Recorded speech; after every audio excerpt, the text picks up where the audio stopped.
Hi, I'm Greg. Welcome to FX Studio and welcome to part 2 of my speaker comparison video.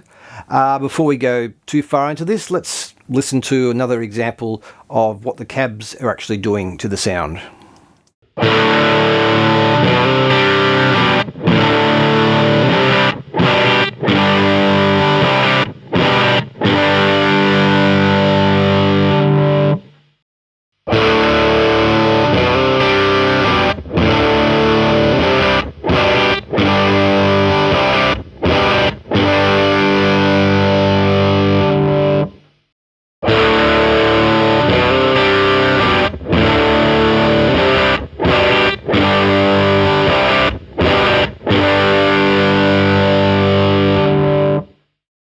So once again, the only change there was actually the box it's sitting in, the cab, which is, even knowing that, I think I would hear that and still assume that I was hearing different speakers as well.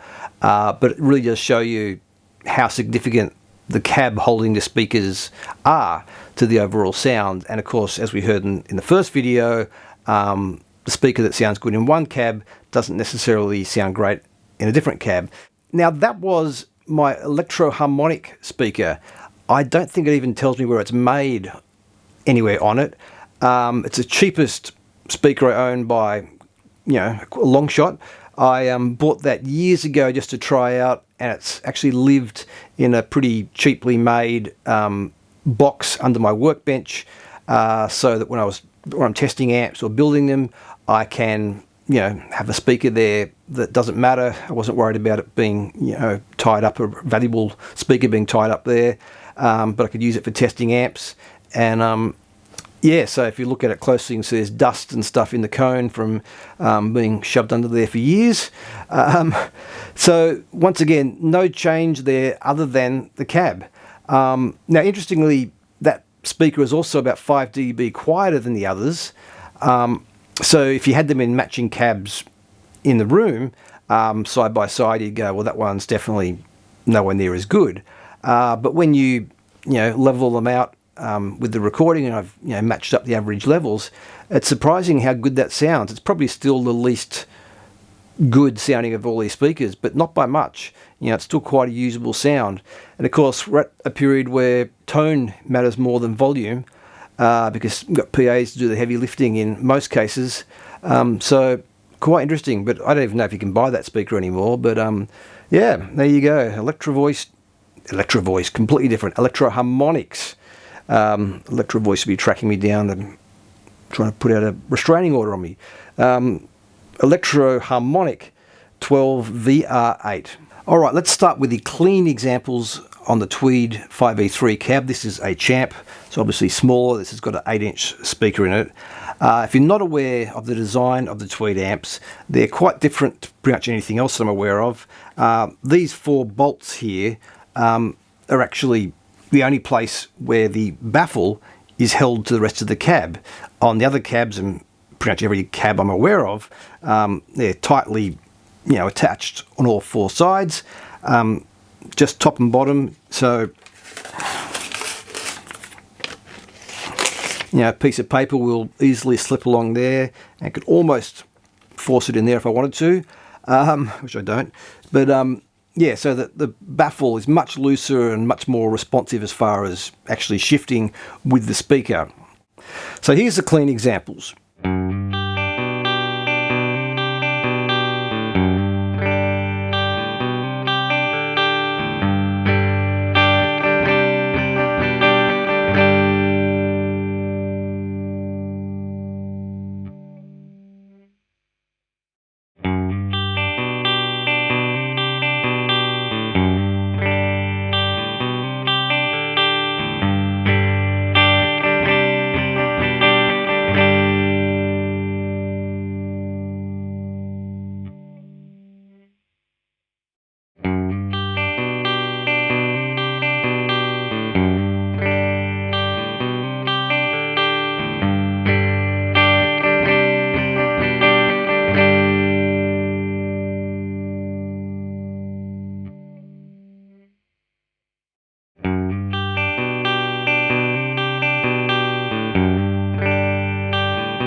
Okay, so that's exactly the same performance and amp setup as you heard with the Rivera cab in the first video. Nothing else changed. So once again, next is the distorted examples, and I'm using the same Green 15 AC15 matchless style amp as with the other clips into the Tweed cab this time.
Okay, so Green 15 into the Tweed cab, quite different sounds in some cases than the Rivera, and it's interesting there were speakers that I wasn't as impressed with the Rivera that I really like in the Tweed cab, and vice versa. So once again, you know, it's a combination that ultimately matters and is important, which also of course makes life quite difficult in that it's very hard to, you know, try them in every combination that you might want to do. Ultimately, the best thing is to compare speakers in your actual amp, but of course, most places you can't really do that. But anyway, hopefully the three cabs gives you a better idea of that. The next one, we're looking at the Marshall Astoria cab, which is, you know, quite a large single 12 combo amp, really. Anyway, so thanks for watching. Once again, please like and subscribe. And the third part's coming up, so please, you know, watch that when you get a chance.